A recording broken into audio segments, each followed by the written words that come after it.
Good evening, this is Pastor Dominique from Evander Revival Center. It's such a pleasure for me to come online and to share a word of encouragement with you tonight on this midweek live broadcast. I first and foremost want to say thank you to all of you that comment, like, and share. Thank you to all of our faithful listeners that on a weekly basis tune into the live broadcasts. I'm so grateful for every single one of you. Our online audience has been growing, and we see it and we praise God for it. The fact that we can have a platform on Facebook and YouTube where we can broadcast and encourage people with the Word of God. I am grateful, and I see it as an honor. I see it as a privilege, and I want to thank you once again for taking the time to listen to this word.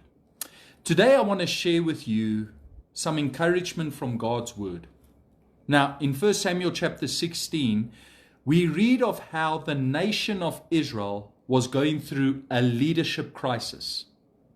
That is, there was a crisis in the nation of Israel because the king had been rejected by God.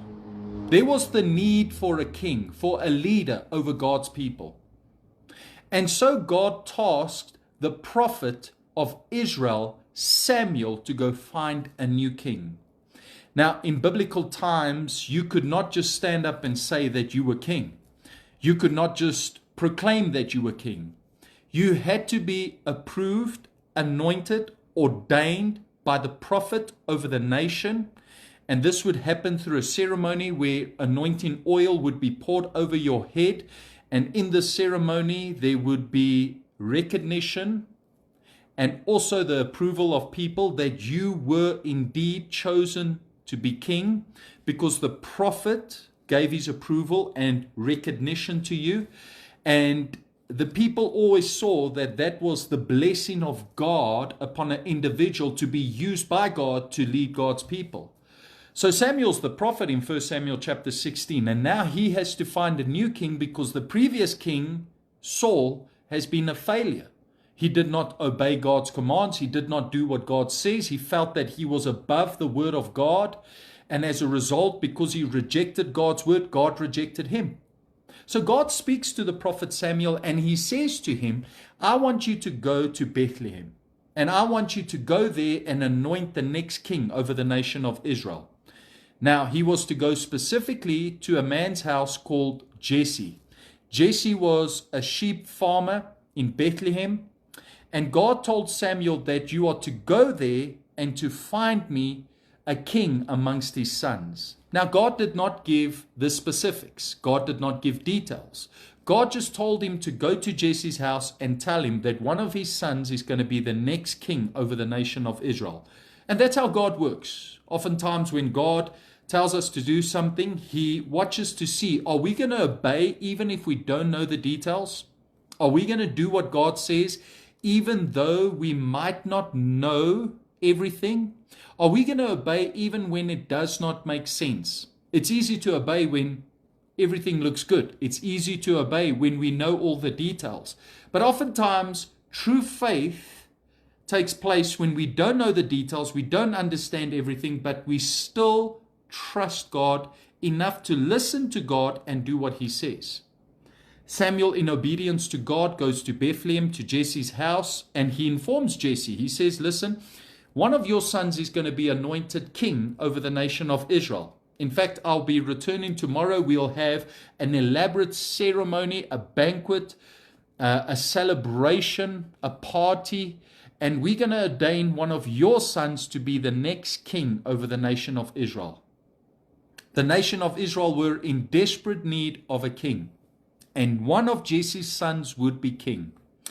Now, the Bible says in 2 Chronicles chapter 16, verse 9, that the eyes of the Lord run to and fro throughout the whole earth. For God is looking for someone to show himself strong on their behalf. And God's eyes are running to and fro throughout our city, throughout our nation, in our generation. He's looking for someone that he can use for his glory, for his kingdom. And I wonder if you are the person that God is seeking to change your home, to change your community, to change your city, to change this nation. God is looking for someone. He's not looking for the qualified. He's looking for the available. God wants availability above qualifications. And are we available if God wants to use us? And God was looking for a king. Samuel tells Jesse this, and Jesse informs his sons that one of them is going to be the next king over the nation of Israel. Now, Jesse had 8 sons, and none of them were certain who it would be. Now, you can imagine the night before the ceremony, I think those sons were debating with one another back and forth. I think they got such little sleep because they were so excited. One of them was going to be king. And I believe that the elders must have been convinced that it was him. In fact, the next day at the celebration, all the people of the town are there by Jesse's house. Everybody's ready. The elders have come. They are all sitting there, and here comes the prophet Samuel. He's ready to anoint the next king over the nation of Israel. And this is indeed a big deal for these boys, because to become king means that you've got your own palace. I mean, you never have to ever take out a mortgage bond or pay rent because you get your own property. Think about that.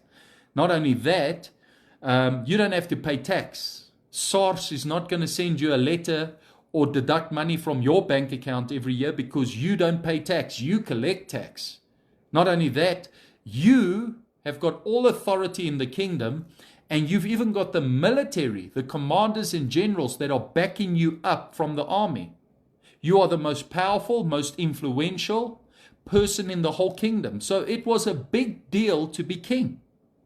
And yeah, at this party, Jesse gets his sons ready. And 7 of his 8 sons were prepared for the ceremony. 7 of his 8 sons. In fact, the youngest son was told to go out into the fields to take care of the sheep, the 8th born son. He was to go out to the mud and the dirt and to look after the sheep while everybody was having a party. I believe it's because Jesse believed that it would be one of those 7 firstborn sons. And now this party takes place. There's the celebration. Samuel's ready to anoint the next king. And here comes Jesse and Eliab, his oldest son, and they step forward. And the Bible says that when Samuel saw Eliab, he said to himself, surely this is God's anointed. Surely this is God's anointed. Samuel was convinced this is the next king over the nation of Israel. Why was that? Because Eliab would have been a very, very good-looking man. A very good-looking man. In fact, God has to even speak to Samuel and say, don't look at his appearance. Now, it's one thing when people say you're good looking. It's another thing when the Bible places emphasis on you being good looking. It's another thing entirely when another guy thinks that you as a guy are good looking. And Eliab was that good looking. I believe if you were alive around in the time of Eliab in Bethlehem, he would have been the first team captain. He would have been the most popular guy in high school. He was the head boy. All the girls liked him. All the guys wanted to hang around with him. He was so good looking. He had the leadership ability needed to be king. He had the stature. In fact, he had the approval of his father. He was the firstborn son of Jesse. And yeah, he steps forth. And the Bible says God has to speak to Samuel and say, it's not him. Now, why is that? Why would God say it's not Eliab? The Bible says that God spoke to Samuel and said, don't look at his appearance, for I see his heart.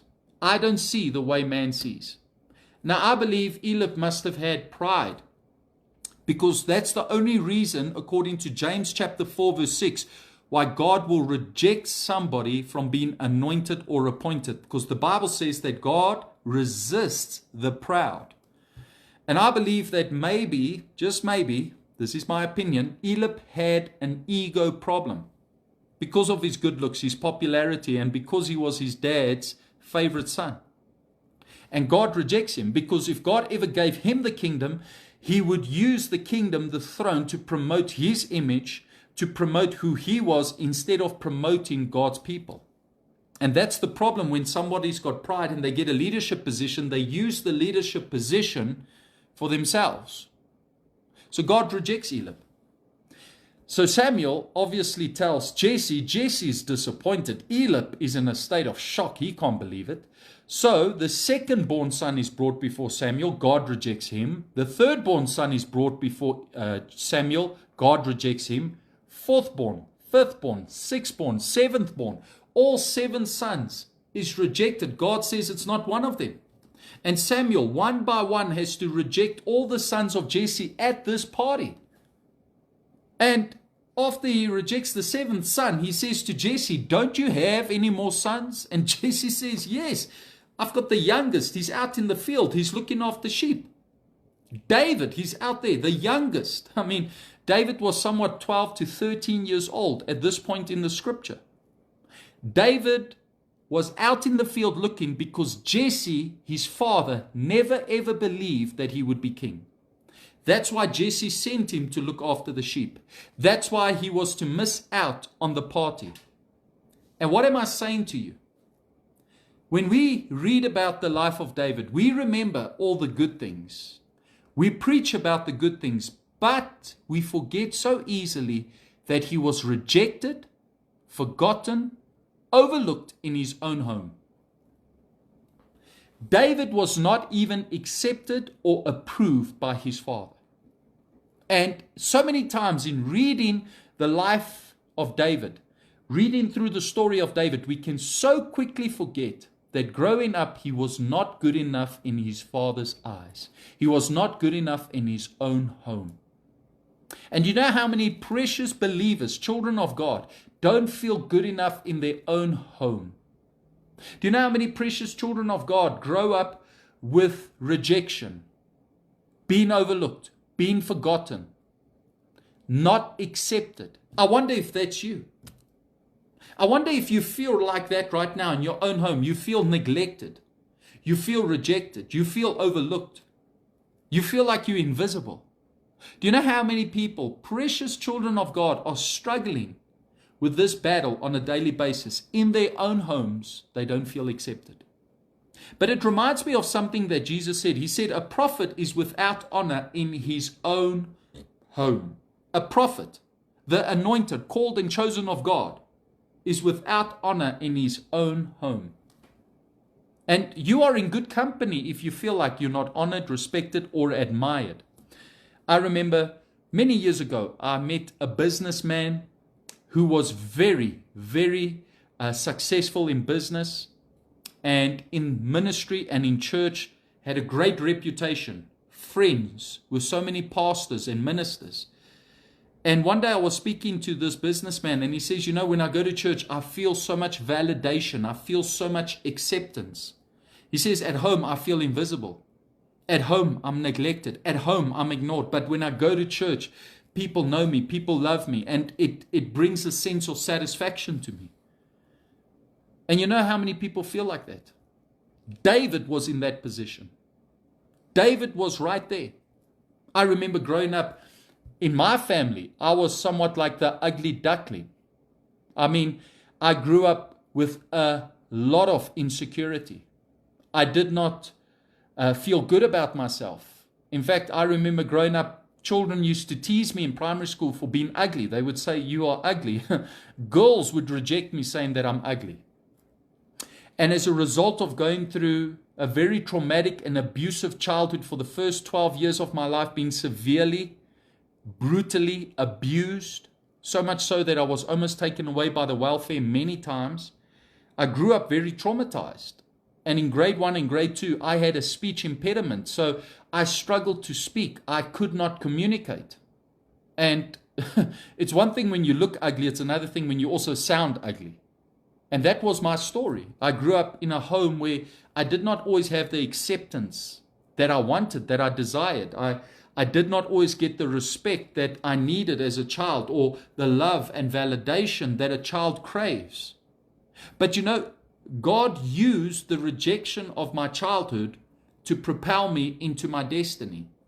Because there's something about somebody, when they go through enough rejection, they get to a place where they stop caring what people think, and then they get only focused on what God says. And it's not that they don't love people anymore. It's not that they don't care about people anymore. But if you go through enough rejection, if you've gone through enough disappointment, you get to a place where your eyes are only fixed on Jesus. And as painful as it is, sometimes it's a good thing, because it pushes us to only focus on God. And that's where David is in 1 Samuel chapter 16. Forgotten, rejected, not accepted, not approved. The Bible says that they had to run out to the field. The people from this party, they had to run out there to get David from the field. And now David comes. I mean, he's not dressed as neat as his brothers. He doesn't smell as good as his brothers. He stinks. He's been around sheep in mud. He's dirty. And yeah, he comes into the presence of this prophet in the midst of the town's elders, all the who's who is there, family, brothers, his father. He comes, and the Bible says when he came through the door, God spoke to Samuel and said, there he is. There's the next king. This dirty-faced, stinking teenage boy was anointed by Samuel to become the next king over the nation of Israel.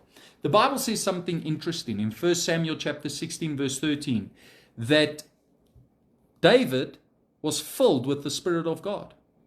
That the Spirit of God came upon David in a powerful way. Now, in the Old Testament, it was very rare that somebody got baptized with the Holy Spirit. But I believe the reason why he was baptized and filled with the Holy Spirit is because he was so empty of himself. And a lot of times God cannot use people in a significant way. He cannot, because they're so full of themselves. And sometimes it's good to go through enough disappointment, to go through enough pain and suffering to empty yourself so God can fill you up. I just want to quickly reference that one scripture where Jesus said a prophet is without honor, except in his own town, among his own relatives, and even in his own home. Mark chapter 6 verse 4. That's what Jesus said. That the mark of a prophet is that he's not even accepted in his own home. So you are in good company if you feel like you're neglected, not accepted. Maybe you came from a bad background, or maybe you're currently going through difficult circumstances in your home. It's biblical. If you're called and chosen of God, the people closest to you will not always recognize your gifting. And that's why it's dangerous to wait on people's acceptance before you move in the direction of God. And David had to make a choice. Am I going to be who God called me to be? Am I going to be king? Even though people don't accept me, even though that people don't recognize me and people don't value me? And I want to ask you, are you going to go through life waiting for people's approval?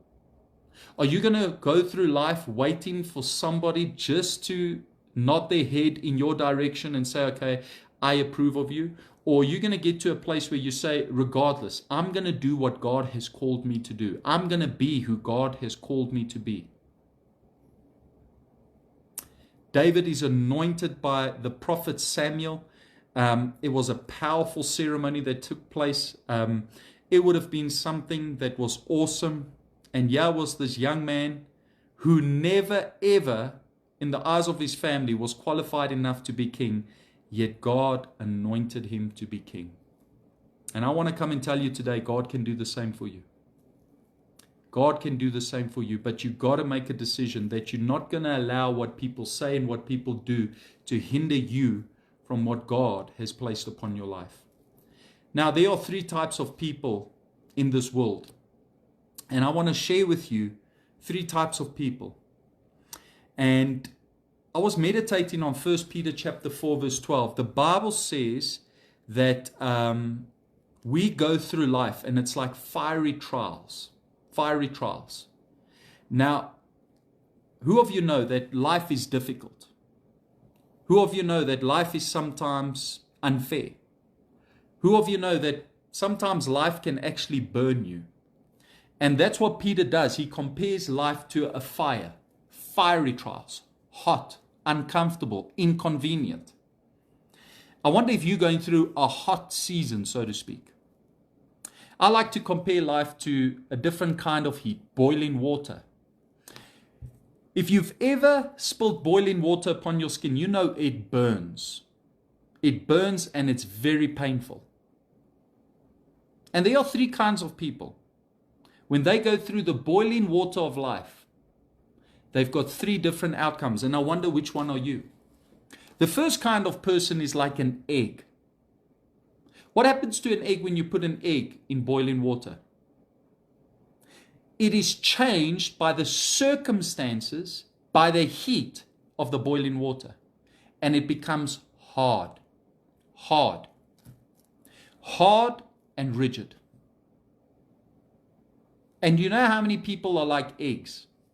They go through enough disappointment, they go through enough disapproval, they go through enough rejection, they become hard. They're difficult to deal with, they don't trust as easy, they're cynical, and they constantly judgmental and critical towards everyone. They become hard. I just want to tell you, God doesn't want you to go through life being hard. In fact, the Bible says that God will take our hearts of stone and change it with hearts of flesh. In other words, God wants to take away the hardness that we have inwardly, and He wants to give us a softness and a gentleness. God did not call you to be an egg in life. The second kind of person is like a carrot. What happens to a carrot? When you put a carrot in hot water, what happens when you pull it out of the hot water? It's soft and it breaks easily. It's fragile. And you get a lot of people, they like carrots. If they go through the boiling water of life, through difficult and trying circumstances, they become soft, fragile, and vulnerable. These are the people that quickly and easily feel sorry for themselves. Everybody's to blame for their unhappiness. They're constantly the victim in their own story. They constantly playing the victim. They need somebody to be their crutch in life.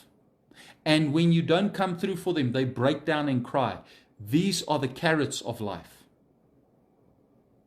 You're not called to be an egg, and you're not called to be a carrot. But you are called to be the third kind of person, and that is a tea bag. What happens to a tea bag? When you put a tea bag in boiling water, a tea bag does something. It begins to change the dynamics of the boiling water. It changes the color. It changes the taste. And when you put tea in hot water, you can even sell it in certain restaurants. So in other words, it adds value to the boiling water. And God wants you to be a tea bag. Not to be changed by the circumstances, not to be changed by people, not to become hard and brittle or soft and fragile, but to be an influence, to be the difference in this world. That's why Jesus said, you are light of the world. We are to be light in darkness. We are to be different. We are salt of the earth. We add flavor to this world. And God wants you to be a tea bag. He wants you to come and bring forth flavor, color. You see, you were never called to be changed by your circumstances. You were never called to be changed by people. But you were called to change circumstances, and you were called to change people. And that's what a tea bag does. It is not affected by the boiling water of life. It changes the boiling water. I want to just ask you a question. Like a tea bag adds value to boiling water, what happens if God wants to use you to bless those that have tried to disadvantage you? Are you big enough in your character, in your faith? Are you mature enough to be used by God to be a difference, to be a blessing, even to those that have meant to harm you? You have been called to be a tea bag. And David was a tea bag in his generation. David did not allow the disapproval, the rejection of his family to hinder him from becoming the difference in the nation of Israel. You have been called to be the difference. And I want to encourage you tonight. The devil will try and make you feel insignificant. The devil will try and devalue you. The devil will want you to buy into a lie that you're not good enough. And once you do, then you become either like an egg or like a carrot. But it's time to be a tea bag for Jesus. I want to leave you with a final thought. Jeremiah chapter 1 verse 5 says, before you were born, I knew you, and I ordained you to be a prophet. Before you were born, I ordained you. So God says, I knew you. Long before your parents ever thought of you, long before you were conceived in your mother's womb, I knew you. This speaks, if you understand the language in Jeremiah chapter 1 verse 5, it's an intimate, passionate language. What God is saying is, I knew you. Before anyone had an opinion about you, before anyone approved of you or disapproved of you, before anybody decided they liked you or disliked you, I already decided I like you and you're okay. In fact, I approve of you. That's what Jeremiah chapter 1 verse 5 says. God says, I knew you. And then he says, I ordained you. He says, in other words, I've already given you my blessing. I've already approved of you to be used in a significant way for my kingdom and for my glory. That's why when you sell yourself short, you are doing a disservice to God, because you have already been approved by God. And how dare, I say this with a lot of love and respect, how dare you disapprove or allow somebody's disapproval over what God has approved. Today I want to speak to your identity, and I want to tell you that regardless of what people have done, what people have said, you have been called and chosen. You have been called to be the difference. Let us pray. Father, in the name of Jesus, I thank you for this word that I can share with your precious, precious children. Thank you, Lord, that I've got the privilege to minister unto your children. I pray, Lord, today, Lord, that you would encourage, Lord, Father God, those that need encouragement, that you, Lord, would reveal unto those that need revelation about who they are in Christ Jesus.